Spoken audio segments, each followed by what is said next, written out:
Good morning students. എല്ലാവരും attendance mark ചെയ്തു എന്ന് വിചാരിക്കുന്നു. ഇനി നമ്മൾ നെക്സ്റ്റ് ക്ലാസ്സിലോട്ട് പോകാം അല്ലേ. അപ്പോൾ കഴിഞ്ഞ ക്ലാസ്സിൽ നമ്മൾ കോപ്പി റൈറ്റിൻ്റെ കാര്യമാണ് പറഞ്ഞിട്ടുണ്ടായിരുന്നത്. അതിന് രണ്ടായിട്ട് ഡിവൈഡ് ചെയ്യുന്നു. ഇൻ്റലക്ച്വൽ പ്രോപ്പർട്ടി റൈറ്റിനെ നമ്മൾ രണ്ടായിട്ട് ഡിവൈഡ് ചെയ്യുന്നു എന്ന് പറഞ്ഞു. അതിൽ കോപ്പി റൈറ്റ്സും റൈറ്റ്സ് റിലേറ്റഡ് ടു കോപ്പി റൈറ്റുമാണ് പറഞ്ഞിട്ടുണ്ടായിരുന്നത് അല്ലേ. അത് നമ്മൾ കഴിഞ്ഞ ക്ലാസ്സിൽ എക്സ്പ്ലെയിൻ ചെയ്തിട്ടുണ്ടായി. ഇനി നെക്സ്റ്റ് പറയാനുള്ളത് ഇൻഡസ്ട്രിയൽ പ്രോപ്പർട്ടി. ഇൻഡസ്ട്രിയൽ പ്രോപ്പർട്ടിയുടെ എന്തൊക്കെ റൈറ്റ്സുകളാണുള്ളത് എന്നുള്ളതാണ് പറയുന്നത്. ശ്രദ്ധിക്കുക, industrial property can usually be divide into 2 main area. Industrial പ്രോപ്പർട്ടിയെ നമ്മൾ പ്രധാനമായും 2 ഏരിയകളായിട്ടാണ് ഡിവൈഡ് ചെയ്യുന്നത്. One area can be characterized as the protection of distinctive sign, particular trademark. ഒരു ഏരിയ എന്ന് പറഞ്ഞാൽ പ്രത്യേക ട്രേഡ് മാർക്ക് ഉള്ളതാണ് പറയുന്നത്. And geographical indication. അപ്പോൾ one area can be characterised as the protection of distinctive signs. Distinctive sign ഉള്ളതും geographical area ഉള്ളതും geographical indication ഉള്ളതും, അങ്ങനെ രണ്ടായിട്ടാണ് നമ്മളതിനെ ഡിവൈഡ് ചെയ്യുന്നത്. One area can be characterized as the protection of distinctive sign. Distinctive sign പറഞ്ഞാൽ വ്യത്യസ്തപരമായ sign എന്ന് പറഞ്ഞാൽ particular trademark പറഞ്ഞാൽ എന്താണ്, which distinguish the goods and services from one undertaking from those of other undertaking. Distinguish വ്യത്യാസപ്പെട്ടിരിക്കും അല്ലേ, ഒന്ന് മറ്റൊന്നിൽ നിന്ന് വ്യത്യാസപ്പെട്ടിരിക്കും. ഇപ്പോൾ ഒരാളുടെ ട്രേഡ് മാർക്ക് വേറൊരാൾക്ക് എടുത്ത് ഉപയോഗിക്കാൻ വേണ്ടി സാധിക്കില്ല. അപ്പോൾ ഒന്ന് മറ്റൊന്നിൽ നിന്ന് വ്യത്യസ്തമായതായിരിക്കും അല്ലേ. അപ്പോൾ one area can be characterised by, ഒരു ഏരിയ എന്ന് പറഞ്ഞാൽ പ്രൊട്ടക്ഷൻ ഓഫ് ഡിസ്റ്റിങ്റ്റീവ് സൈൻസ് അല്ലേ, പർട്ടിക്കുലർലി ട്രേഡ് മാർക്ക്. ഒരാളുടെ ട്രേഡ് മാർക്ക് വേറൊരാൾ ഉപയോഗിക്കില്ല, അപ്പോൾ പരസ്പരം ഡിഫറെൻ്റ് ആണത്. which distinguish goods and services from one undertaking from those of other undertaking. And geographical indication which identify goods as originating in place where given in characteristics of the goods is usually attributable to its geographical origin. അപ്പോൾ അതൊക്കെയാണ് one area can B. അപ്പോൾ രണ്ടായിട്ടാണ് നമ്മൾ പ്രധാനമായും industrial property can be classified into mainly 2 areas. First area is distinctive in science, രണ്ടാമത്തെ നമ്മൾ പറഞ്ഞ geographical indication. അങ്ങനെ രണ്ടായിട്ടാണ് നമ്മളതിനെ ഡിഫറൻസ് പറയുന്നത്. അപ്പോൾ industrial property can be usually divided into 2 main areas.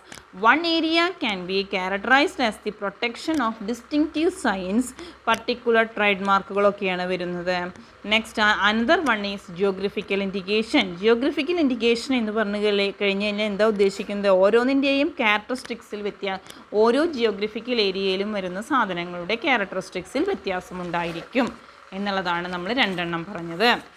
Next, the protection of such distinctive signs aims to stimulate and ensure fair competition and protect consumers. അപ്പോൾ ഈ distinctive സൈനും geographical ഇൻഡിക്കേഷനുമാണ് നമ്മൾ രണ്ടായിട്ട് പറഞ്ഞിട്ടുണ്ടായിരുന്നത് അല്ലേ. അപ്പോൾ ഈ ഡിസ്റ്റിങ്റ്റീവ് സൈൻ കൊണ്ട് നമ്മൾ എന്താ ഉദ്ദേശിക്കുന്നത്, protection of such distinctive sign protect ചെയ്യുക എന്ന് പറഞ്ഞാൽ അതിൻ്റെ എയിം എന്താണ്, aims to stimulate and ensure, stimulate ചെയ്യുക, എൻഷുർ ചെയ്യാൻ ഉറപ്പുവരുത്തുക, fair competition and protect consumers. Fair competition അതുപോലെ കൺസ്യൂമേഴ്സിനെ പ്രൊട്ടക്റ്റ് ചെയ്യുക എന്നുള്ളതാണ് പറയുന്നത്. By enabling them to make an informed choice between various goods and services. ഇപ്പോൾ ഒരു പ്രോഡക്റ്റ്, ഒരു ടൂത്ത് പേസ്റ്റ് നമ്മൾ ഉപയോഗിക്കുന്നത് വെച്ചാൽ ആ ടൂത്ത് പേസ്റ്റിൻ്റെ പല വെറൈറ്റി കമ്പനികളുടെ ഉണ്ടായിരിക്കും അല്ലേ. അപ്പം നമുക്ക് ഏതാണ് നല്ലത് വെച്ചെങ്കിൽ അത് തിരഞ്ഞെടുക്കാനുള്ള റൈറ്റ് ഉണ്ട് അല്ലേ. അപ്പോൾ അതാണ് പറയുന്നത്, by enabling them to make informed choice between, തിരഞ്ഞെടുക്കാം അല്ലേ, informed between various goods and services. The protection may last indefinitely provided the sign question continues to be. ഓരോന്നിൻ്റെയും ട്രേഡ് മാർക്കിൽ വ്യത്യാസമുണ്ടായിരിക്കും, സൈനിലും അതുമാതിരി തന്നെ അതിൻ്റെ പാക്കിങ്ങിലും ഒക്കെ അധികം ഡിസ്റ്റിങ്റ്റീവ്നെസ് ഉണ്ടായിരിക്കും കേട്ടോ. അതാണ് പറയുന്നത്. അപ്പോൾ പ്രൊട്ടക്ഷൻ ഓഫ് ഡിസ്റ്റിങ്റ്റീവ് സൈൻ എന്ന് ഉദ്ദേശിച്ച് കഴിഞ്ഞാൽ എന്താ നമ്മൾ ഉദ്ദേശിക്കുക, അതിൻ്റെ എയിം എന്താണ്, ഉദ്ദേശം, പർപ്പസ് എന്താണ്, to stimulate and ensure fair competition and protect consumers. Next one, other types of industrial property are protected primarily to stimulate innovation. Innovation പറഞ്ഞാൽ എന്താണ്, ക്രിയേറ്റ് ന്യൂ ഐഡിയാസ്, പുതിയ ഐഡിയാസ് എന്തൊക്കെയാ വെച്ചെങ്കിൽ കൊണ്ടുവരുന്നതിനെയാണ് ഇന്നോവേഷൻ എന്ന് പറയുക. Design and the creation of technology. In this category fall invention. അപ്പം നമ്മൾ എന്തൊക്കെ ചെയ്യുന്നു, other types of industrial property are protected. Other type എങ്ങനെയാണ്, primarily to stimulate innovation, design and creation of technology. Next one, the social purpose is to provide protection for the result of investment in the development of new technology. Next, social purpose എന്ന് പറഞ്ഞാൽ is to provide protection എന്തിനാണ് for the result of investment in the development of new technology. അപ്പോൾ thus giving incentives and means of finance, research and development activities. അല്ലേ, പുതിയ പുതിയ കാര്യങ്ങൾ നമ്മൾ അന്വേഷിച്ച് റിസർച്ച് ചെയ്യുക അല്ലേ, അതിന് വേണ്ടിയിട്ട് പലതരത്തിലുള്ള ഫിനാൻഷ്യൽ അസിസ്റ്റൻസും പ്രൊവൈഡ് ചെയ്യുന്നു അല്ലേ. അപ്പോൾ ദ സോഷ്യൽ പർപ്പസ് എന്ന് പറഞ്ഞാൽ is to provide protection for the results of investment in the development of new technology, thus giving അതിലൂടെ കൂടുതൽ നമ്മൾ ഇൻവെസ്റ്റ് ചെയ്ത് കഴിഞ്ഞാൽ അത് എന്ത് തരുന്നു, incentives and means to finance research development activities. A functioning of intellectual property regime should also facilitate transfer of technology in the foreign direct investment, joint venture and licensing. അതേമാതിരി തന്നെ ഇൻ്റലക്ച്വൽ പ്രോപ്പർട്ടി റെജീം എന്തിനുള്ള ഫെസിലിറ്റിയാണ് provide ചെയ്യുന്നത്, technology transfer ചെയ്യാൻ വേണ്ടിയിട്ട് in the form of foreign direct investment, joint venture പറഞ്ഞാൽ കൊളോബറേഷൻ, പറഞ്ഞാൽ കൊളോബറേഷനിലൂടെ പ്രവർത്തിക്കുക, സഹവർത്തിത്വം എന്നൊക്കെ പറയും. അങ്ങനെ പറഞ്ഞാൽ വിദേശ രാജ്യങ്ങളിൽ കമ്പനിയുടെ ബ്രാഞ്ചസ് ഉണ്ടെങ്കിൽ അതിൻ്റെ ബ്രാഞ്ചസ് നമ്മുടെ രാജ്യങ്ങളിലും ഉണ്ടായിരിക്കുക അല്ലേ, അതിന് ഒന്നിച്ച് ജോയിൻറ്റ് വെഞ്ചറായിട്ട് അവർ പ്രവർത്തിക്കുക, ലൈസൻസിങ് അതൊക്കെയാണ് പറയുന്നത്. പിന്നെ while the basic social objective of intellectual property protection are as outlined, it should also be noted that exclusive right given are generally subject to the number of limitations and exemptions aimed at fine tuning the balance that had to found between the legitimate interest of right of holders and users. Legitimate പറഞ്ഞാൽ നിയമപരമായ എന്തൊക്കെയാ rights ആണുള്ളത് വെച്ചെങ്കിൽ ആ യൂസേഴ്സിനൊക്കെ വെച്ചെങ്കിൽ അതൊക്കെ follow ചെയ്യുക അല്ലേ. Social objective of intellectual property എന്താണ് സോഷ്യൽ ഒബ്ജക്റ്റീവായിട്ട് നമുക്ക് പറയാനുള്ളത്, protection are as outline below. അതേമാതിരി തന്നെ ഇതിലൂടെ എന്ത് പ്രൊവൈഡ് ചെയ്യുന്നു, ഇതിലൂടെ it should be noted that exclusive right given എന്തിനു വേണ്ടി are generally subject to a number of limitations and exemptions aimed at എന്താണ് അതിൻ്റെ ഉദ്ദേശം എന്താണ്, at fine tuning the balance that found between legitimate interest of right holders and users. ഇത്രയും കാര്യങ്ങളാണ് നമ്മൾ ഇതിൽ പറഞ്ഞ ഇൻ്റലക്ച്വൽ പ്രോപ്പർട്ടി റൈറ്റ് എന്നുള്ള ടോപ്പിക്കിൽ പറഞ്ഞിട്ടുണ്ടായത്. അപ്പോൾ അത് ക്ലിയർ ആയി എന്ന് വിചാരിക്കുന്നു. What is mean by intellectual property right ഒന്നുകൂടി പറയാം നമുക്ക്.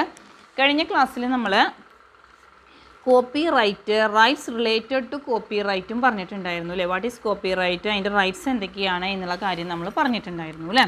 അപ്പോൾ അതിൽ നമ്മൾ പറഞ്ഞിട്ടുണ്ടായിരുന്നത് എന്താണ്, നമ്മൾ പറഞ്ഞിട്ടുണ്ടായിരുന്നത് ചിലർ ആർട്ടിസ്റ്റൊക്കെ ബുക്കുകൾ എഴുതുക, അതൊക്കെ അതിൻ്റെയൊക്കെ കോമ്പോസിഷൻ ആയാലും പെയിൻറ്റിങ്സ് ആയാലും സ്കൾപ്ചർ ആയാലും അതൊക്കെ അവരുടെ protected by copyright minimum 50 വർഷം, അതേമാതിരി അല്ലെങ്കിൽ ഡെത്ത് ഏതാണോ വെച്ചെങ്കിൽ അതിനനുസരിച്ചിട്ടാണ് ഇന്ന് നമ്മൾ പറഞ്ഞിട്ടുണ്ടായിരുന്നു അല്ലേ.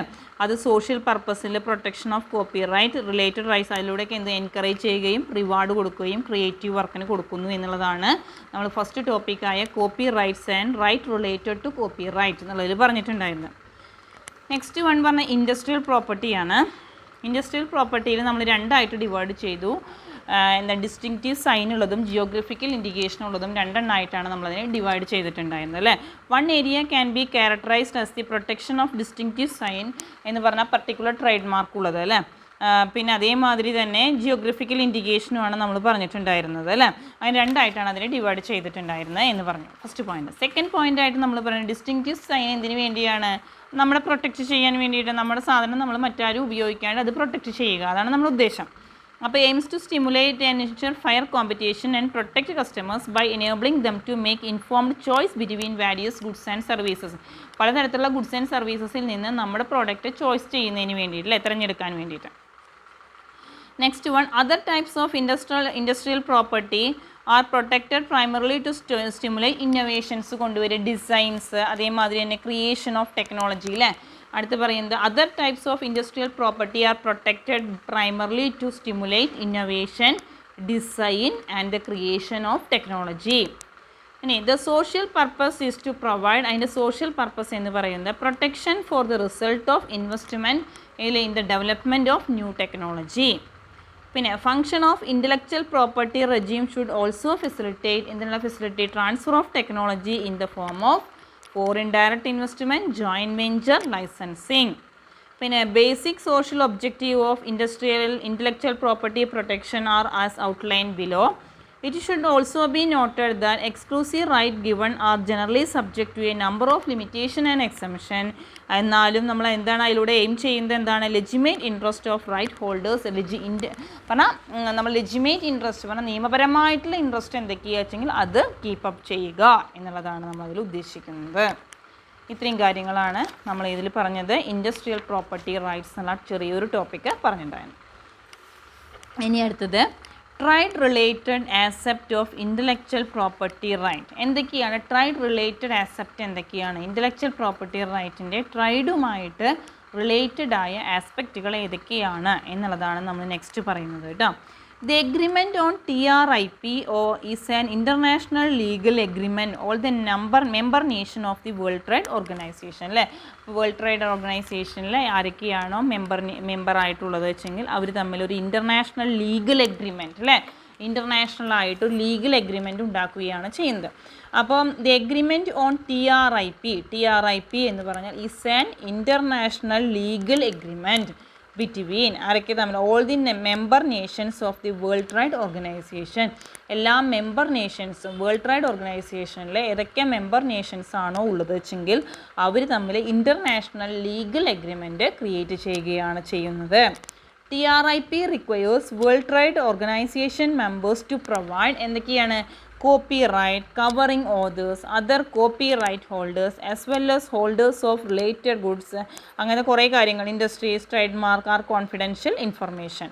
അപ്പോൾ അത് ഇമ്പോർട്ടൻ്റ് ആണ്, പഠിക്കണം. എന്തൊക്കെയാണ് TRIP? അപ്പോൾ trade related aspect of intellectual property right, അതാണ് TRIP എന്ന് പറഞ്ഞത്. എന്താ TRIP എന്ന് പറഞ്ഞാൽ ട്രൈഡ് റിലേറ്റഡ്, ട്രൈഡുമായിട്ട് റിലേറ്റഡ് ആയ aspect of intellectual property. Intellectual property trade mark, copy mark, അങ്ങനെ കുറേ കാര്യങ്ങളുണ്ടല്ലോ, അതിൻ്റെ ട്രൈഡുമായിട്ട് ബന്ധപ്പെട്ട കാര്യങ്ങൾ. അപ്പോൾ അതിന് വേണ്ടിയിട്ട് നമ്മൾ വേൾഡ് ട്രേഡ് ഓർഗനൈസേഷനുമായിട്ട് ഇൻ്റർനാഷണൽ എഗ്രിമെൻറ്റ് ബിറ്റ്വീൻ, ഇൻ്റർനാഷണൽ ഒരു എഗ്രിമെൻറ്റ് ഉണ്ടാക്കിയിട്ടുണ്ട് അല്ലേ, ഏതൊക്കെ മെമ്പർ നേഷൻസ് ആണോ അതിൽ വരുന്നത് വെച്ചെങ്കിൽ അവരുമായിട്ട് ഒരു ഇൻ്റർനാഷണൽ എഗ്രിമെൻറ്റ് ക്രിയേറ്റ് ചെയ്തിട്ടുണ്ട്. അപ്പോൾ നമ്മൾ പറയുന്നത് The agreement on TRIP is an international legal agreement between all the member nations of the World Trade Organization. TRIP requires World Trade Organization members to provide എന്തൊക്കെയാണ് copyright covering authors, other copyright holders as well as holders of related rights, namely performers, sound recording producers, broadcasting organization, geographical indication, industrial design, integrated circuit layout design, patentuകൾ, new plant varieties, trademark, trade names, undisclosed and confidential information etc. അതൊക്കെയാണ്. അപ്പോൾ ഈ trade related എന്താ പറയുക aspect of intellectual property right എന്ന് പറഞ്ഞാൽ agreement ഉണ്ടാക്കി. It's an international legal agreement between all the member nations അല്ലേ, ഏതൊക്കെ മെമ്പർ നേഷൻസ് ആണോ വരുന്നത് വെച്ചെങ്കിൽ അവർ തമ്മിൽ ഇൻ്റർനാഷണൽ ലീഗൽ എഗ്രിമെൻറ്റ് ഉണ്ടാക്കിയതാണ് ഇതിൽ പറയുന്നത്. Next one, foreign capital and MNC in India. MNC multinational corporation അല്ലേ, MNC സ്ഥാപനങ്ങൾ എന്ന് പറഞ്ഞാൽ മൾട്ടിനാഷണൽ കോർപ്പറേഷനെയാണ് നമ്മൾ MNC എന്ന് പറയുന്നത് കേട്ടോ. അപ്പോൾ MNC സ്ഥാപനങ്ങൾ എന്ന് പറഞ്ഞാൽ ഒരു രാജ്യം, ഇപ്പം നമുക്ക് ഒരു ബിസിനസ് സ്ഥാപനം നമ്മുടെ രാജ്യത്തിലുണ്ടെങ്കിൽ അത് പാരൻറ്റ് കമ്പനി, അതിൻ്റെ സബ്സിഡിയറി കമ്പനീസ് വിദേശ രാജ്യങ്ങളിലും ഉണ്ടായിരിക്കുക. അപ്പോൾ വിദേശ രാജ്യങ്ങളിൽ എന്തൊക്കെ തരത്തിലുള്ള എക്യുപ്മെൻറ്റ്സ് ആണോ ഉപയോഗിക്കുന്നത് വെച്ചെങ്കിൽ അത് നമ്മുടെ രാജ്യത്തിലേക്ക് കിട്ടാനും അതിനനുസരിച്ച് നമ്മുടെ ബിസിനസ് ഡെവലപ്പ് ചെയ്യുന്നതിനും വേണ്ടി സാധിക്കുന്നു. അപ്പോൾ അതാണ് MNC സ്ഥാപനങ്ങൾ എന്ന് പറഞ്ഞാൽ ഒരു ബിസിനസ് സ്ഥാപനത്തിൻ്റെ ബ്രാഞ്ചസ് വിദേശ രാജ്യങ്ങളിലും അതുമാതിരി തന്നെ ഇന്ത്യയിലെ മറ്റുള്ള സംസ്ഥാനങ്ങളിലും ഉണ്ടാവുകയും അതിനനുസരിച്ച് നമ്മുടെ ബിസിനസ് ബൂസ്റ്റ് ചെയ്യാനും പ്രൊമോട്ട് ചെയ്യാനും വേണ്ടി സാധിക്കുന്നു. അതാണ് MNC എന്നുള്ളത് ഉദ്ദേശിക്കുന്നത് കേട്ടോ. അപ്പോൾ MNC നോക്കുക, investment is very important determinant of economic growth. അപ്പോൾ ഇൻവെസ്റ്റ്മെൻറ്റ് ഉണ്ടെങ്കിൽ മാത്രമേ നമുക്ക് ഇക്കണോമിക് ഗ്രോത്ത് ഉണ്ടാക്കാൻ വേണ്ടി സാധിക്കുള്ളൂ. അപ്പോൾ higher growth needs higher level of investment വേണം. ഇൻവെസ്റ്റ്മെൻറ്റിന് എന്തൊക്കെ വേണം? ക്യാപിറ്റൽ മൊബിലൈസേഷൻ ക്യാപിറ്റൽ കളക്ട് ചെയ്യുക. Capital can be mobilised internally from within the country, externally from abroad. അപ്പോൾ നമുക്ക് എങ്ങനെയൊക്കെ capital mobilisation is one of the important aspect ആണെന്ന് നമുക്ക് പറയാം അല്ലേ. അപ്പോൾ ക്യാപിറ്റൽ നമുക്ക് എങ്ങനെയാണ് കളക്ട് ചെയ്യാൻ വേണ്ടി സാധിക്കുക എന്നുള്ളതാണ് പറയുന്നത്. ക്യാപിറ്റൽ ക്യാൻ ബി മൊബിലൈസ്ഡ് എവിടെ നിന്നാണ്? Internally from within the country, ഒന്നുകിൽ നമ്മുടെ രാജ്യത്തിൽ നിന്ന് തന്നെ അല്ലെങ്കിൽ ഫ്രം അബ്രോഡ്, അപ്പോൾ വിദേശ രാജ്യങ്ങളിൽ നിന്ന് നമ്മൾ ഡെപ്പോസിറ്റ് സ്വീകരിക്കുന്നതിനെ ഫോറിൻ ഡയറക്റ്റ് ഇൻവെസ്റ്റ്മെൻറ്റ് എന്ന് പറയുന്നു. അപ്പം A major source of foreign capital is foreign direct investment. അപ്പോൾ നമ്മൾ പല പ്രോജക്റ്റുകളും തുടങ്ങാൻ നമ്മുടെ കയ്യിൽ കാശില്ല. അപ്പോൾ വിദേശ രാജ്യങ്ങളിലുള്ള ആൾക്കാരുടെ കയ്യിൽ നിന്നാണ് ഇൻവെസ്റ്റ്മെൻറ്റ് ക്യാൻവാസ് ചെയ്യുന്നത്. അപ്പോൾ ഫോറിൻ ഡയറക്റ്റ് ഇൻവെസ്റ്റ്മെൻറ്റ് മേടിച്ചു. Foreign portfolio investment has also emerged as a major source of foreign capital. അപ്പോൾ Indian policy response to foreign capital has evolve post independence from suspicious of foreign capital to open acceptance because of Indian historical experience of colonialism and its exploitation. അല്ലേ, നമ്മുടെ മുന്നത്തെ experience എന്താണ്? Colonialism എന്ന് പറഞ്ഞാൽ എന്താണ്? ബ്രിട്ടീഷുകാരുടെ ഭരണമാണ് നമുക്കുണ്ടായിരുന്നത്. അല്ലേ, ബ്രിട്ടീഷുകാർ ഭരിച്ചിരുന്ന സമയത്ത് എന്ത് ചെയ്യും? ഇവിടുന്ന് വേണ്ടി പ്രൊഡക്ഷൻ നടത്തുന്നതിന് വേണ്ടിയുള്ള ഇൻപുട്ടുകൾ, അല്ലേ, നമ്മുടെ രാജ്യത്തിൽ നിന്ന് നല്ല തരത്തിലുള്ള ഇൻപുട്ടുകൾ പ്രൊഡക്ഷൻ നടത്താൻ വേണ്ടിയുള്ള റോ മെറ്റീരിയൽസ് അവരെന്ത് ചീപ്പ് വിലയ്ക്ക് വാങ്ങിച്ചിട്ട് അത് ബ്രിട്ടനിലേക്ക് കയറ്റി അയക്കുകയും അവിടുന്ന് അത് ഫിനിഷ്ഡ് പ്രോഡക്റ്റ് ആക്കിയിട്ട് ഇങ്ങോട്ട് തന്നെ ഇറക്കുമതി ചെയ്യുന്നു. അല്ലേ, എന്നിട്ട് നമ്മുടെ കയ്യിൽ നിന്ന് ഹൈ പ്രൈസ് ഈടാക്കുകയുമാണ് അവർ ചെയ്തിരുന്നത്. അങ്ങനെ നമ്മളെ വളരെയധികം എക്സ്പ്ലോയിറ്റ് ചെയ്തിരുന്നു. Because of Indian historical experience of colonialism and its exploitation, India has a suspicious is allowing liberal FDI and MNC. While MNC plays a significant role in the MNC-ലൂടെ എന്തിനൊക്കെ സാധിക്കുന്നു? Underline ചെയ്യുക. MNC played a significant role in the promotion of trade, economic growth in Southeast Asian countries. They did not play much role in Indian economy. Indian policy focused more on import substitution. പണ്ട് കാലത്തേക്ക് ഇന്ത്യയിൽ import മാത്രമേ ഉണ്ടായുള്ളൂ. കൂടുതലായിട്ട് സാധനങ്ങൾ നമ്മൾ ആവശ്യത്തിന് വേണ്ടിയുള്ള സാധനങ്ങളൊക്കെ ഇങ്ങോട്ട് ഇമ്പോർട്ട് ചെയ്യുകയാണ് ചെയ്തിരുന്നത്. The East India Company complex changed over time, evolved into acceptance of foreign capital. With the limitation of liberalization 1991 and integration of Indian economy with the global economy. അപ്പോൾ 1991 നമ്മുടെ ഇൻഡസ്ട്രിയൽ പോളിസി വന്നത്. ആ industrial പോളിസിയിൽ 1991 industrial പോളിസിയുടെ ഗുണം എന്ന് വെച്ച് കഴിഞ്ഞാൽ അതിൽ ഗ്ലോബലൈസേഷൻ, ലിബറലൈസേഷൻ, പ്രൈവറ്റൈസേഷൻ അങ്ങനെ പലതരത്തിലുള്ള നിയമങ്ങൾക്കും പ്രാധാന്യം വന്നു. അല്ലേ, അതിനനുസരിച്ച് നമ്മുടെ ഇൻവെസ്റ്റ്മെൻറ്റ് ഇൻക്രീസ് ചെയ്യാനും എല്ലാ മേഖലയിലും നമുക്ക് പ്രൊമോട്ട് ചെയ്യാനും സാധിച്ചു. With the initiation of liberalisation in 1991 industrial policy വരികയും അതിൽ ലിബറലൈസേഷൻ കൊണ്ടുവരികയും ചെയ്തു. അതിൻ്റെ ഫലമായിട്ട് the integration of Indian economy with global economy. അല്ലേ, ഇന്ത്യൻ ഇക്കണോമി ഏത് ഇക്കണോമിയുമായിട്ട് ഇൻ്റഗ്രേറ്റ് ചെയ്തു, കൂടിച്ചേർന്ന് ഗ്ലോബൽ ഇക്കണോമിയുമായിട്ട്. India became a major investment destination for FDI. അങ്ങനെ ഫോറിൻ ഡയറക്റ്റ് ഇൻവെസ്റ്റ്മെൻറ്റ് നല്ല രീതിയിൽ ക്യാൻവാസ് ചെയ്യാനും അതിനനുസരിച്ച് നമുക്ക് നല്ല രീതിയിലുള്ള ബിസിനസ് സെറ്റപ്പ് ചെയ്യാനും സാധിച്ചു എന്നുള്ളതാണ് പറയുന്നത്. FDI, foreign direct investment is A factory plan. It can എങ്ങനെയാണ് നമുക്കതിനെ പറയാൻ പറ്റും? FDIനെ എങ്ങനെയാണ് IMF, Indian international monetary fund, അല്ലേ, എങ്ങനെയാണ് ഇൻ്റർനാഷണൽ IMF എന്ന് പറഞ്ഞാൽ ഇൻ്റർനാഷണൽ മോണിറ്ററി ഫണ്ട് എങ്ങനെയാണ് ഡിഫൈൻ ചെയ്യുന്നത്? FDI is that category of international investment that reflects the objective of obtaining a lasting interest by resident entity in one economy in an enterprise resident in another economy. അല്ലേ, അപ്പം നമ്മുടെ foreign direct investment എന്ന് പറഞ്ഞു കഴിഞ്ഞാൽ IMF അതിനെ define ചെയ്യുകയാണ് ചെയ്യുന്നത്. അപ്പോൾ എന്താ പറയുക? FDI is that category of international investment. Foreign direct investment എന്ന് പറഞ്ഞാൽ എന്താണത്? ഒരു ഇൻ്റർനാഷണൽ ഇൻവെസ്റ്റ്മെൻ്റ് ആണ്. FDI is that category of international investment ആണ്. That reflects the objective. അതിൻ്റെ ഒബ്ജക്റ്റീവ് എന്താണ്? ലക്ഷ്യം എന്താണ്? Of obtaining lasting interest. എന്താണ് ഒപ്റ്റെയിൻ ചെയ്യുക? പറഞ്ഞാൽ കിട്ടുക. എന്താണ്? Lasting interest by resident entity in one economy. ഒരു ഇക്കണോമിയിൽ നമ്മൾ എവിടെയാണോ റെസിഡൻ്റ് ആയിരുന്നിരിക്കുന്നത് ആ economy in enterprise resident in another economy, വേറൊരു ഇക്കണോമിയിലായിട്ടായിരിക്കും ഉണ്ടായിരിക്കുക. അല്ലേ, അപ്പോൾ അതിൻ്റെ ഒബ്ജക്റ്റീവ് എന്താ ചെയ്യും? മറ്റുള്ള ഇക്കണോമിയിലും കിട്ടുകയാണ് ചെയ്യുന്നത്. അതാണ്. അപ്പോൾ വിദേശ രാജ്യങ്ങളിൽ നിന്ന് നമ്മൾ ഫോറിൻ ഡയറക്റ്റ് ഇൻവെസ്റ്റ്മെൻറ്റ് സ്വീകരിച്ചു കഴിഞ്ഞാൽ ആ ഇക്കണോമിക്കും അതുകൊണ്ട് ബെനിഫിറ്റ് ഉണ്ടാവുന്നു, നമ്മൾക്കും അതുകൊണ്ട് ബെനിഫിറ്റ് ഉണ്ടാവുകയാണ് ചെയ്യുന്നത്. അതിനെയാണ് FDI എന്നുള്ളതുകൊണ്ട് ഉദ്ദേശിക്കുന്നത്. നോക്കുക, IMF define foreign direct investment. FDI is that category of international investment that reflects an objective of obtaining lasting interest by a resident entity in one economy in an enterprise resident in another economy. നോക്കുക കേട്ടോ, ഇനി അടുത്ത ഭാഗം. അപ്പോൾ ഇത്രയാണ് നമുക്ക് പറയാം. ഇനി അഡ്വാൻറ്റേജസ് ഓഫ് FDI, ഈ ഫോറിൻ ഡയറക്റ്റ് ഇൻവെസ്റ്റ്മെൻറ്റ് നമ്മളെ ക്യാൻവാസ് ചെയ്താൽ അതുകൊണ്ടുള്ള ഗുണങ്ങൾ എന്തൊക്കെയാണ് എന്നുള്ളതാണ് നെക്സ്റ്റ് നമുക്ക് പറയാനുള്ളത്. The important advantages of foreign direct investment and MNC. Augment investment and rises growth rate. മനസ്സിലാവുന്നുണ്ടോ? ആദ്യം നമ്മൾ എന്ത് ചെയ്യുന്നു? നമ്മുടെ ഇൻവെസ്റ്റ്മെൻറ്റ് വർദ്ധിക്കുന്നു, അതേമാതിരി നമ്മുടെ ഗ്രോത്ത് റേറ്റ് വർദ്ധിക്കുന്നു. Helps in financing current account deficit. Deficit പറഞ്ഞാൽ ധനക്കമ്മി. നമുക്ക് എവിടേക്കാണോ ഡെഫിസിറ്റ് വരുന്നത്, നഷ്ടങ്ങൾ സംഭവിക്കുന്നത് വെച്ചെങ്കിൽ അതൊക്കെ നികത്തുന്നതിന് വേണ്ടി ഇതിലൂടെ സാധിക്കുന്നു.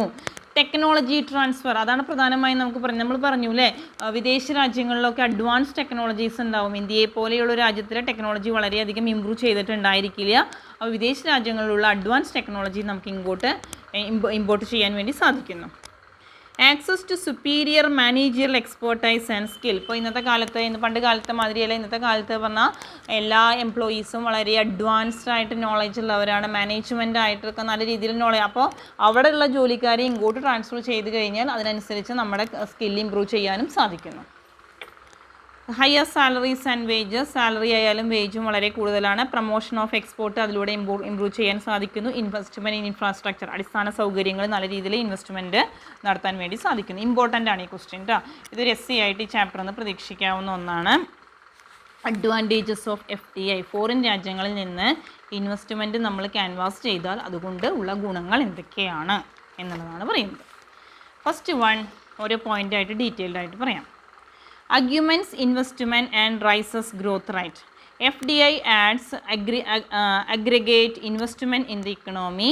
അതിൻ്റെ ഫലമായിട്ട് highest investment leads to higher economic growth അല്ലേ, നല്ല രീതിയിൽ ഇൻവെസ്റ്റ്മെൻറ്റ് കിട്ടുകയും അതിനനുസരിച്ച് നമ്മുടെ ഇക്കണോമിക് ഗ്രോത്ത് ഇമ്പ്രൂവ് ചെയ്യുന്നു.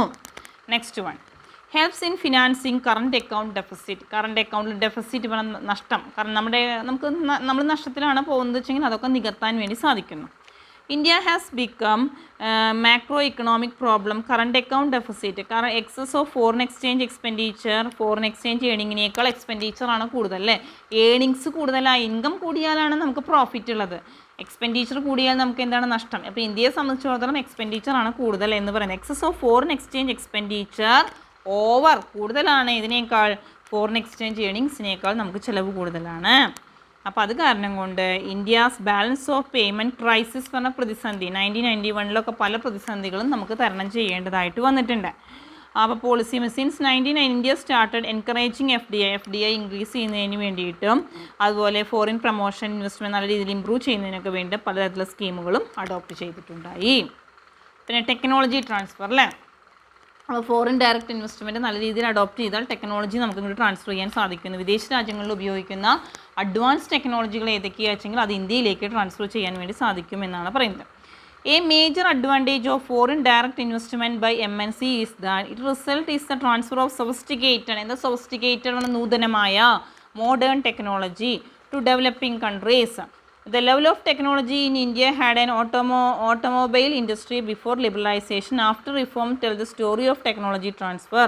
അപ്പോൾ ടെക്നോളജികൾ എന്തൊക്കെ ടെക്നോളജികളാണോ വിദേശ രാജ്യങ്ങളിലുള്ള നല്ല ടെക്നോളജികൾ ഇന്ത്യയിലേക്ക് ട്രാൻസ്ഫർ ചെയ്യാൻ സാധിക്കുന്നു. Access to superior managerial expertise and skill. Management expert സ്കില്ലൊക്കെ ഇമ്പ്രൂവ് ചെയ്യാൻ സാധിക്കുന്നു അല്ലേ. MNC come with superior managerial and HR skill. Human resource skill, human resource എന്ന് പറഞ്ഞാൽ വർക്കേഴ്സ് ആണ് ഹ്യൂമൻ റിസോഴ്സ് അല്ലേ. അവരുടെ സ്കില്ലൊക്കെ നല്ല രീതിയിൽ ഇമ്പ്രൂവ് ചെയ്യുന്നതിന് വേണ്ടിയിട്ട് സാധിക്കുന്നു. പിന്നെ next one, higher salaries and wages. The salaries and wages paid by MNCs are much higher compared to domestic കമ്പനീസിനെ അപേക്ഷിച്ച് വളരെയധികം കൂടുതലാണ്. ഈ പ്രൊമോഷൻ ഓഫ് എക്സ്പോർട്ട്, നമുക്ക് എന്ത് ഇമ്പ്രൂവ് ചെയ്യാൻ വേണ്ടി സാധിക്കും, എക്സ്പോർട്ട് ഇമ്പ്രൂവ് ചെയ്യാം അല്ലേ. Foreign direct investment MNCs also help in promoting export and earning valuable foreign exchange for the country അല്ലേ. അപ്പോൾ എക്സ്പോർട്ട് ഇമ്പ്രൂവ് ചെയ്യാനും വാല്യുബിൾ ഫോറിൻ എക്സ്ചേഞ്ച് നമ്മുടെ രാജ്യത്തിന് കൊണ്ടുപോകാനും സാധിക്കുന്നു. India has now become A major exporter of car, transport equipment ഒക്കെ നല്ല രീതിയിൽ ഇമ്പോർട്ട് ചെയ്യാൻ വേണ്ടി നമ്മുടെ എന്ത് ഇമ്പ്രൂവ് ചെയ്തു, പ്രൊമോഷൻ ഓഫ് എക്സ്പോർട്ട്. പിന്നെ ഇൻവെസ്റ്റ്മെൻറ്റ് ഇൻ ഇൻഫ്രാസ്ട്രക്ചറിൽ ഇൻവെസ്റ്റ് ചെയ്യുക എന്ന് പറഞ്ഞാൽ എന്താ ഉദ്ദേശിക്കുന്നത്, അടിസ്ഥാന സൗകര്യം അല്ലേ. നമ്മുടെ അവിടെ റോഡ് പവർ അതേമാതിരി തന്നെ എല്ലാ തരത്തിലുള്ള ഫെസിലിറ്റീസും വളരെ കുറവാണെങ്കിൽ അതിലേക്ക് കാശ് ഇൻവെസ്റ്റ് ചെയ്ത് നമ്മുടെ ഫെസിലിറ്റീസൊക്കെ വളരെ ഇമ്പ്രൂവ് ചെയ്യുകയും അതിനനുസരിച്ച് നമ്മുടെ മാർക്കറ്റ് എളുപ്പത്തിലാക്കുന്നതിനും സാധിച്ചു അല്ലേ. Since 100% of foreign direct investment is allowed in infrastructure, അതിൻ്റെ ഫലമായിട്ട് ഇംപ്രൂവ് ദ കൺട്രീസ് ഇൻഫ്രാസ്ട്രക്ചർ, നമ്മുടെ രാജ്യത്തിൻ്റെ ഇൻഫ്രാസ്ട്രക്ചർ ഫെസിലിറ്റിയിൽ അടിസ്ഥാന സൗകര്യം വളരെയധികം ഇമ്പ്രൂവ് ചെയ്തു.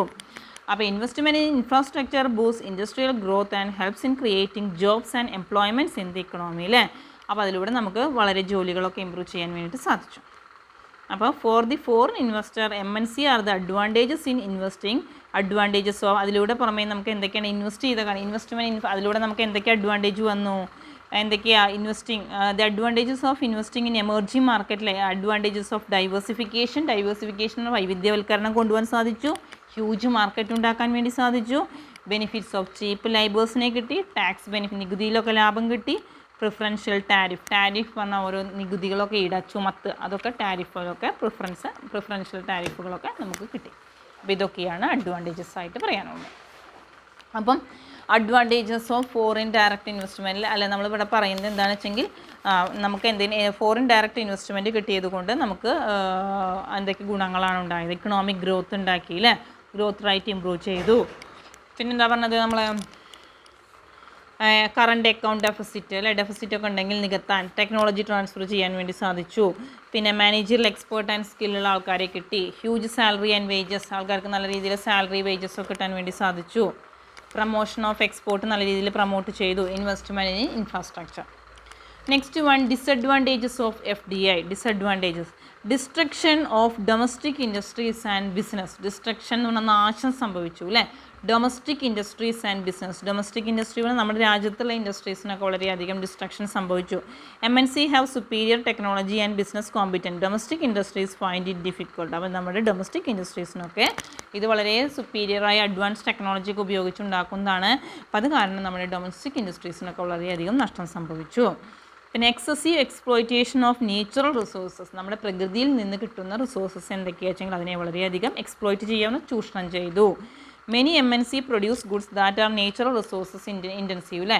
അപ്പോൾ അതിൻ്റെ ഫലമായിട്ട് excessive exploitation of natural resources ഒക്കെ വളരെയധികം എക്സ്പ്ലോയിറ്റ് ചെയ്തു.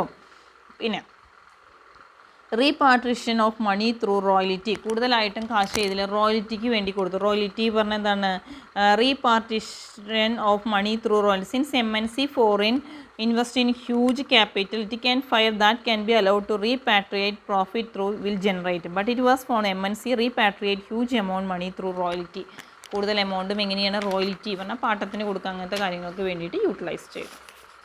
അപ്പോൾ ഇത്രയും കാര്യങ്ങളാണ് നമ്മൾ ഡിസഡ്വാൻറ്റേജസ് എന്നുള്ള ടോപ്പിക്കിൽ പറഞ്ഞത് അല്ലേ. അപ്പോൾ എന്തൊക്കെ ഡിസഡ്വാൻറ്റേജസ് പറഞ്ഞത്? Destruction of domestic industries and business അല്ലേ. അപ്പോൾ ഈ ഫോറിൻ ഡയറക്റ്റ് ഇൻവെസ്റ്റ്മെൻറ്റിൽ നമ്മൾ കാശ് കൂടുതൽ ഇൻവെസ്റ്റ് ചെയ്ത കാരണം ഡൊമസ്റ്റിക് ഇൻഡസ്ട്രീസ് ആൻഡ് ബിസിനസ്സിന് ഡിസ്ട്രക്ഷൻ സംഭവിച്ചു. പിന്നെ next one excessive exploitation of natural resources ഒക്കെ വളരെയധികം എക്സ്പ്ലോയിറ്റ് ചെയ്തു. റീപാട്രിഷൻ ഓഫ് മണി ത്രൂ റോയൽറ്റി. ഇത്രയും കാര്യങ്ങളാണ് നമുക്ക് പറയാനുള്ളത്. നെക്സ്റ്റ് പറയാനുള്ളത് മേജർ MNCs ഇൻ ഇന്ത്യ. ഇന്ത്യയിലെ പ്രധാനപ്പെട്ട MNC സ്ഥാപനങ്ങൾ ഏതൊക്കെയാണ്? മേജർ MNC ഏതൊക്കെയാണ്? എന്താണ് നമുക്ക് പറയാം? Microsoft, Nestle, Procter and Gamble, Coca Cola, Pepsi, പിന്നെ സിറ്റി ഗ്രൂപ്പുകൾ, സോണി കോർപ്പറേഷൻ, അതൊക്കെ ഇതിനുള്ള ഉദാഹരണങ്ങളായിട്ട് പറയാം. India business groups. ഇന്ത്യയിലത്തെ ബിസിനസ് ഗ്രൂപ്പുകളായിട്ട് ടാറ്റ ഗ്രൂപ്പ്, ആദിത്യ ബിർള ഗ്രൂപ്പ്, വിപ്രോ, ബജാജ്, അതൊക്കെ ഇന്ത്യയിലെ പ്രധാനപ്പെട്ട MNC സ്ഥാപനങ്ങളാണ്. നമ്മൾ വേൾഡ് മൊത്തമുള്ള MNC സ്ഥാപനങ്ങളായിട്ട് മൈക്രോസോഫ്റ്റുകൾ, Nestle, Procter and Gamble, Coca Cola അങ്ങനെയൊക്കെ പറഞ്ഞു. പിന്നെ ഇന്ത്യൻ ബിസിനസ്സിലെ Indian business groups like Indian business ഗ്രൂപ്പിൽ വരുന്നതാണ് ടാറ്റ ഗ്രൂപ്പ്, ആദിത്യ ബിർള ഗ്രൂപ്പുകൾ, Wipro, Bajaj etcetera are the major MNCs in India. അപ്പോൾ ഇത്രയൊക്കെയാണ് നമ്മൾ പറഞ്ഞത്. അപ്പം നമ്മൾ ഇന്ന് പറഞ്ഞ ഭാഗങ്ങൾ ഒന്നും കൂടി എക്സ്പ്ലെയിൻ ചെയ്യാം, ശ്രദ്ധിക്കുക കേട്ടോ. ഇന്ന് നമ്മൾ എടുത്തിട്ടുണ്ടായിരുന്നത് ഇൻഡസ്ട്രിയൽ പ്രോപ്പർട്ടി. നമ്മൾ എന്താ പറയുക, ഇൻ്റലക്ച്വൽ പ്രോപ്പർട്ടി റൈറ്റിനെ നമ്മൾ രണ്ടായിട്ടാണ് ഡിവൈഡ് ചെയ്തത്. കോപ്പി റൈറ്റും റൈറ്റ്സ് റിലേറ്റഡ് ടു കോപ്പി റൈറ്റുമാണ് പറഞ്ഞിട്ടുണ്ടായിരുന്നത് അല്ലേ. അത് കഴിഞ്ഞ് ഇൻഡസ്ട്രിയൽ പ്രോപ്പർട്ടിയാണ് പറഞ്ഞത്. അതിൽ രണ്ട് areas, one area can be characterised as, അതിനെ രണ്ടായിട്ട് നമ്മൾ പറഞ്ഞു. പ്രൊട്ടക്ഷൻ സൈൻ എന്നും അതേമാതിരി പിന്നെ ജിയോഗ്രഫിക്കൽ ഇൻഡിക്കേഷൻ എന്നും രണ്ടായിട്ടാണ് ഡിവൈഡ് ചെയ്തിട്ടുണ്ടായിരുന്നത് അല്ലേ. അതാണ് ഫസ്റ്റ് പോയിന്റിൽ പറഞ്ഞത്. പിന്നെ സെക്കൻഡ് പോയിന്റിലായിട്ട് പറയുന്നത് പ്രൊട്ടക്ഷൻ ഓഫ് സച്ച് ഡിസ്റ്റിങ്റ്റീവ് സൈനിലൂടെ എന്താണ് നമ്മൾ ഉദ്ദേശിക്കുന്നത്? Stimulate and ensure fair competition and protect consumers എന്നുള്ളതാണ് നമ്മൾ അതിലൂടെ ഉദ്ദേശിക്കുന്നത്. പിന്നെ other types of industrial property എന്തൊക്കെയാണ്? Protect innovation, design and creation of technology അല്ലേ. പിന്നെ എന്താ നമ്മൾ പറഞ്ഞത്? Social purpose. എന്തതിൻ്റെ social purpose? Development of new technology develop ചെയ്യുക എന്നാണ്. പിന്നെ ഫങ്ഷനിങ് ഓഫ് ഇൻ്റലക്ച്വൽ പ്രോപ്പർട്ടിയിൽ എന്താ പറഞ്ഞാൽ? Facilitate transfer of technology in the form of foreign direct investment, joint ventures, പിന്നെ ലൈസൻസിങ്, അതൊക്കെയാണ് നമ്മൾ പറഞ്ഞിട്ടുണ്ടായിരുന്നത് അല്ലേ. അപ്പം നമ്മൾ എന്താണ് ഇതിൻ്റെ ഉദ്ദേശം? ബേസിക് സോഷ്യൽ ഒബ്ജക്റ്റീവ് എന്ന legitimate the interest of right holders and users. പിന്നെ നമ്മൾ TRP പറഞ്ഞു. TRP എന്ന് പറഞ്ഞാൽ international legal agreement between all the member nations of the World Trade Organization. അതിനെയാണ് നമ്മൾ ഇതുപോലെ TRIP എന്നുള്ളത് ഉദ്ദേശിക്കുന്നത് കേട്ടോ. പിന്നെ നമ്മൾ ഫോറിൻ ക്യാപിറ്റൽ ആൻഡ് MNC ആണ് പറഞ്ഞിട്ടുണ്ടായിരുന്നത്. MNC പറഞ്ഞാൽ നമ്മുടെ ബിസിനസ്സിൻ്റെ സ്ഥാപനങ്ങൾ അതിൻ്റെ ബ്രാഞ്ചസ് വിദേശ രാജ്യങ്ങളിലും ഉണ്ടാവുകയാണ് ചെയ്യുന്നത്. അപ്പോൾ അത് നല്ല രീതിയിൽ സ്മൂത്തായിട്ട് നടത്തിക്കൊണ്ടുപോകാൻ വേണ്ടി നമ്മൾ എന്ത് ചെയ്യുന്നു? ഫോറിൻ ഡയറക്റ്റ് ഇൻവെസ്റ്റ്മെൻറ്റ് ക്യാൻവാസ് ചെയ്യുന്നു അല്ലേ. അങ്ങനെ ഫോറിൻ ഡയറക്റ്റ് ഇൻവെസ്റ്റ്മെൻറ്റ് നമ്മൾ ക്യാൻവാസ് ചെയ്ത് കഴിഞ്ഞാൽ അതുകൊണ്ടുള്ള ബെനിഫിറ്റ് നമ്മുടെ രാജ്യത്തിന് മാത്രമല്ല, റെസിഡൻറ്റ് അനദർ കൺട്രി മറ്റ് രാജ്യത്തിനും അതുകൊണ്ട് ബെനിഫിറ്റ് കിട്ടുകയാണ് ചെയ്യുന്നത്. അപ്പോൾ ഫോറിൻ ഡയറക്റ്റ് ഇൻവെസ്റ്റ്മെൻറ്റ് എന്ന് പറഞ്ഞാൽ international investment that reflect the objective of obtaining a lasting interest by residence entity in one economy, Indian enterprise resident in another economy. ഇനി അഡ്വാൻറ്റേജസ് പറഞ്ഞു അല്ലേ. അഡ്വാൻറ്റേജസിൽ നമ്മൾ എന്തൊക്കെയാണ് പറഞ്ഞത്? നമ്മൾ ഈ ഫോറിൻ ഡയറക്റ്റ് ഇൻവെസ്റ്റ്മെൻറ്റ് ക്യാൻവാസ് ചെയ്ത് കഴിഞ്ഞാൽ അതുകൊണ്ട് റൈസസ് ഗ്രോത്ത് റേറ്റ്, നമ്മുടെ ഗ്രോത്ത് റേറ്റ് വളരെയധികം ഇൻക്രീസ് ചെയ്യുന്നു. പിന്നെ എന്താണ്? Helps in financing current account deficit നല്ല രീതിയിൽ ഉണ്ടാവാൻ സഹായിക്കുന്നു. ടെക്നോളജികൾ ട്രാൻസ്ഫർ ചെയ്യുന്നു. അതേമാതിരി തന്നെ superior managerial expertise access improve എന്ത് ചെയ്യുന്നു? സുപ്പീരിയർ മാനേജീരിയൽ എക്സ്പേർട്ടൈസ് ആൻഡ് സ്കില്ലൊക്കെ നല്ല രീതിയിൽ ഇംപ്രൂവ് ചെയ്യാൻ വേണ്ടി സാധിക്കുന്നു. നെക്സ്റ്റ് വൺ പറഞ്ഞത് ഹയർ സാലറി ആൻഡ് വേജസ്, വർക്കേഴ്സിനൊക്കെ നല്ല രീതിയിൽ സാലറി കിട്ടാനും വേജ് കിട്ടുന്നതിനൊക്കെ വേണ്ടി സാധിക്കുന്നു. പ്രമോഷൻ ഓഫ് എക്സ്പോർട്ട്, നമ്മുടെ എക്സ്പോർട്ട് നല്ല രീതിയിൽ പ്രൊമോട്ട് ചെയ്യാൻ വേണ്ടി സാധിക്കുന്നു. ഇൻവെസ്റ്റ്മെൻറ്റ് ഇൻഫ്രാസ്ട്രക്ചർ ഫെസിലിറ്റീസിൽ ഇൻവെസ്റ്റ്മെൻറ്റ് നടത്തി കഴിഞ്ഞാൽ അതിലൂടെ നമ്മുടെ അടിസ്ഥാന സൗകര്യങ്ങൾ നല്ല രീതിയിൽ ഇമ്പ്രൂവ് ചെയ്യാനും അത് നമുക്ക് വളരെയധികം ബെനിഫിറ്റ് ഉണ്ടാക്കാനും സാധിക്കുന്നുണ്ട് അല്ലേ. പിന്നെ എന്തൊക്കെയാണ് നമുക്ക് അതിന് പുറമേ ആയിട്ട് അഡ്വാൻറ്റേജസ് ഓഫ് ഡൈവേഴ്സിഫിക്കേഷൻ എന്ന വൈവിധ്യവൽക്കരണം കൊണ്ടുവരുന്നു. Huge market, benefit from cheap labour, tax benefit, preferential tariff, ഇത്രയും കാര്യങ്ങൾ കിട്ടുന്നുണ്ട്. ഇനി ഡിസഡ്വാൻറ്റേജസ് ഓഫ് FDI ഇങ്ങനെ നമ്മൾ വിദേശ രാജ്യങ്ങളിൽ നിന്ന് കാശ് കളക്ട് ചെയ്തിട്ടാണ് നമ്മുടെ ബിസിനസ് നല്ല രീതിയിൽ ഇമ്പ്രൂവ് ചെയ്യുന്നതെങ്കിൽ അതുകൊണ്ട് നമുക്ക് പലതരത്തിലുള്ള ദോഷങ്ങളുണ്ട് അല്ലേ. അപ്പോൾ ആ ദോഷങ്ങൾ എന്തൊക്കെയാണ് എന്നുള്ളതാണ് നെക്സ്റ്റ് പറയുന്നത്. Destruction of domestic industries and business അല്ലേ. നമ്മുടെ രാജ്യത്തെ നമ്മുടെ രാജ്യത്തുള്ള ഇൻഡസ്ട്രീസ് ഏതൊക്കെയാണ് വരുന്നത് വെച്ചെങ്കിൽ അതിനൊക്കെ ഡിസ്ട്രക്ഷൻ സംഭവിക്കുന്നു. കാരണം വിദേശ രാജ്യങ്ങളുമായിട്ട് ടൈപ്പ് ചെയ്തിട്ട് നമ്മൾ നടത്തുന്ന ഇൻഡസ്ട്രീസൊക്കെ വളരെ നൂതനമായ ടെക്നോളജികൾ ഉപയോഗിച്ചിട്ടുള്ള ഇൻഡസ്ട്രീസൊക്കെയാണ് അല്ലേ. അപ്പോൾ നമ്മുടെ ഇൻഡസ്ട്രീസിന് നാശം സംഭവിക്കുന്നു. പിന്നെ excessive exploitation of natural resources ഒക്കെ വളരെയധികം നമ്മുടെ നേച്ചുറൽ റിസോഴ്സസ് ആയ സാധനങ്ങൾ വളരെയധികം ചൂഷണം ചെയ്യപ്പെടുന്നു. പിന്നെ റീപാർട്ടിഷൻ ഓഫ് മണി ത്രൂ ഏതിലേക്ക് പോകുന്നു? നമ്മുടെ കാശ് മുഴുവൻ റോയൽറ്റി എന്നുള്ള ഒരു ഇതിലേക്ക് പോകുക. റീപാർട്ടിഷൻ ഓഫ് മണി ത്രൂ റോയൽറ്റിയിലേക്ക് പോവുകയാണ് ചെയ്യുന്നത്. ഇതൊക്കെയാണ് അതിൻ്റെ ഡിസഡ്വാൻറ്റേജസ് ആയിട്ട് നമ്മൾ പറയുന്നത്. പിന്നെ മേജർ MNCs ഇൻ ഇന്ത്യയാണ് നെക്സ്റ്റ് പറയുന്നത്. മേജർ MNC എന്ന് പറഞ്ഞാൽ പലതരത്തിലുള്ള മേജർ MNCs ഉണ്ട്. അത് ഏതൊക്കെയാണ് നമുക്ക് പറയാവുന്നത്? ഏതൊക്കെയാണ്? മൈക്രോസോഫ്റ്റ്, അങ്ങനത്തെ പല നെസ്ലെ, പ്രോക്ടർ ആൻഡ് ഗാംബിൾ എന്ന് പറയുന്നു. പിന്നെ ഇന്ത്യയിൽ വരുന്നതാണ് ഏതൊക്കെ? ടാറ്റ ഗ്രൂപ്പ്, ആദിത്യ ഗ്രൂപ്പ്, ഇൻഫോസിസ്, വിപ്രോ, ബജാജ് എന്നൊക്കെ പറയുന്നത്. ഇതൊക്കെയാണ് നമ്മൾ പറഞ്ഞത്. ഇനി നമുക്ക് അടുത്ത ക്ലാസ്സിൽ, ഇപ്പോൾ ഈ ക്ലാസ്സിൽ നമ്മൾ ഇത്രയൊക്കെ എടുത്തു. ഇനി നെക്സ്റ്റ് ക്ലാസ്സിൽ നമുക്ക് എടുക്കുക ട്രൈഡ് റിഫോംസ് ആണ്. അതിനെപ്പറ്റി ജസ്റ്റ് ചുരുക്കി പറയാം. ട്രൈഡ് റിഫോംസ് എന്തൊക്കെയാണ് എന്നുള്ളതാണ് നമുക്ക് പറയാനുള്ളത്. നമ്മൾ ഈ ട്രൈഡ് നടത്തുമ്പോൾ എന്തൊക്കെ റിഫോംസ്, പരിഷ്കാരങ്ങൾ, എന്തൊക്കെ മാറ്റങ്ങളാണ് വന്നിരിക്കുന്നത് നമുക്ക് പറയാവുന്നത്. 1991 ഇൻഡസ്ട്രിയൽ പോളിസി വന്നപ്പോൾ എന്തുണ്ടായി? Liberalisation of import and export, നമ്മൾ ഇമ്പോർട്ടും എക്സ്പോർട്ടും ലിബറലൈസ് ചെയ്തു എന്ന് നമ്മൾ പറഞ്ഞു അല്ലേ. അപ്പോൾ എല്ലാ കാര്യങ്ങളും നമുക്ക് എളുപ്പത്തിൽ നടത്താൻ വേണ്ടി സാധിച്ചു. റാഷണലൈസേഷൻ ഓഫ് ടാരിഫ് കുറയ്ക്കാൻ വേണ്ടി സാധിച്ചു. ലോവർ ഇമ്പോർട്ട് ടാരിഫ് അല്ലേ, ലോവർ ഇമ്പോർട്ട് ടാരിഫാണ് നമ്മുടെ കയ്യിൽ നിന്ന് ഈടാക്കിയിരുന്നത്. അപ്പോൾ എളുപ്പത്തിൽ നമുക്ക് കാര്യങ്ങൾ ചെയ്യാൻ വേണ്ടി സാധിച്ചു. ഇനി devaluation and flexible exchange rate system ആണ്. നമ്മൾ ആദ്യം 91 വരെ നമ്മൾ ഫിക്സഡ് എക്സ്ചേഞ്ച് റൈറ്റ് സിസ്റ്റം, അതിനുശേഷം നമ്മൾ ഫ്ലെക്സിബിൾ എക്സ്ചേഞ്ച് റൈറ്റ് സിസ്റ്റമാണ് ഫോളോ ചെയ്തിരുന്നത്. അതിൻ്റെ ഫലമായിട്ട് നമുക്ക് എല്ലാ കാര്യങ്ങളും പെട്ടെന്ന് തന്നെ കൺവേർട്ട് ചെയ്യാനും ഒക്കെ സാധിക്കുന്നു. പിന്നെ ട്രേഡിംഗ് ഹൗസുകൾ എളുപ്പത്തിൽ നമുക്ക് ഇമ്പോർട്ടും എക്സ്പോർട്ടൊക്കെ നല്ല രീതിയിൽ നടത്താൻ വേണ്ടിയിട്ട് സാധിക്കും. പിന്നെ സ്പെഷ്യൽ ഇക്കണോമിക് സോൺസ്, ഈ കാര്യങ്ങളൊക്കെ ചെയ്യാൻ വേണ്ടിയിട്ട് പ്രത്യേക ഇക്കണോമിക് സോൺസുകൾ ഏരിയ വൈസ് സെറ്റപ്പ് ചെയ്യുന്നു. പിന്നെ അഗ്രികൾച്ചറൽ എക്സ്പോർട്ട് സോൺ, കൃഷിയൊക്കെ നമുക്ക് എളുപ്പത്തിൽ ചെയ്യാൻ വേണ്ടി സാധിക്കുന്നു. Focus on service of export നല്ല രീതിയിൽ നടത്താൻ. അതുപോലെ കൺസംഷൻ ആൻഡ് എക്സംഷൻ, പലതരത്തിലുള്ള കൺസംഷൻസും എക്സംഷൻസും ഒക്കെ നമുക്ക് ഇതിലൂടെ കിട്ടുന്നു. ഇത്രയൊക്കെ കാര്യങ്ങളാണ് ട്രൈഡ് റിഫോംസ് എന്നുള്ളൊരു ടോപ്പിക്കിൽ പറയാനുള്ളത് കേട്ടോ. അപ്പോൾ ട്രൈഡ് റിഫോംസിൽ നമ്മൾ ജസ്റ്റ് ഒന്ന് തുടങ്ങി വെച്ചു എന്ന് മാത്രം. അതിൽ വരുന്ന പോയിൻറ്റ്സ് വെറുതെ പറയുന്നു, അടുത്ത ക്ലാസ്സിൽ എക്സ്പ്ലെയിൻ ചെയ്യാം. Liberalisation of import and export, rationalization of tariff, devaluation and flexible exchange rights, trading houses, special economic zones, agricultural export zones, focus on service of export, concession and exemptions. ഇത്രയും ടോപ്പിക്കുകളാണ് അതിൽ വരുന്നത്. അപ്പോൾ അത് നെക്സ്റ്റ് ക്ലാസ്സിൽ പറയാം. ഇന്നെടുത്ത ഭാഗങ്ങളൊക്കെ clear ആയി എന്ന് വിചാരിക്കുന്നു. ഇനി നെക്സ്റ്റ് ക്ലാസ്സിൽ പറയാം. ശരി, ഓക്കെ.